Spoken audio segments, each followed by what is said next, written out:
আসসালামু আলাইকুম ওয়া রাহমাতুল্লাহি ওয়া বারাকাতুহু। সম্মানিত বন্ধুগণ সকলে কেমন আছেন? আশা করি সবাই ভালো আছেন। বন্ধুরা আপনারা দেখতে পারতেছেন যে একটি মাছের জাল থেকে কিছু একটা বের করানো হচ্ছে। আসলে এই মাছের জালটার ভিতরে একটি মাছরাঙা পাখি আটকা পড়েছে। সে হয়তো মাছ খাওয়ার জন্যই এখানে ঢুকেছিল আরকি। তাই আর বের হতে পারেনি। তা আমরা রাস্তা দিয়ে যাওয়ার পথে দেখলাম যে মাছরাঙা পাখিটা এখানে আটকে রয়েছে। তাই ইয়াসিনকে দিয়ে এটাকে বের করালাম। দেখেন ইয়াসিন কত কষ্ট করে বের করছে মাছরাঙা পাখিটাকে। এই যে তার হাতে মাছরাঙা পাখিটা, কত সুন্দর একটি পাখি বন্ধুরা।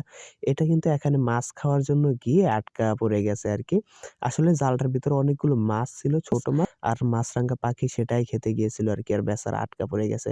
আসলে মাছরাঙা পাখি কিন্তু খুব দুর্দান্ত একটি পাখি, খুবই চালাক পাখি। ঠিক আছে? আমার কাছে খুবই ভালো লাগে মাছরাঙা পাখিটা। কার কাছে কিরকম লাগে জানি না। আর মাছরাঙা পাখিটা হয়তো ভয় পাচ্ছে যে আমরা একে ছাড়বো কি ছাড়বো না। কিন্তু আসলে আমরা এটাকে ছেড়ে দেব। আর ছাড়ার সাথে, সাথে দেখেন কিভাবে দৌড় দিল। এই যে উড়াল দিয়ে দৌড় দিয়েছে একদম চোখের পলকে কিন্তু নাই হয়ে গেছে। তো বন্ধু আমাদের কাজটা কেমন হলো অবশ্যই কমেন্ট করে জানিয়ে দিবেন। ধন্যবাদ, ভালো থাকবেন, সুস্থ থাকবেন।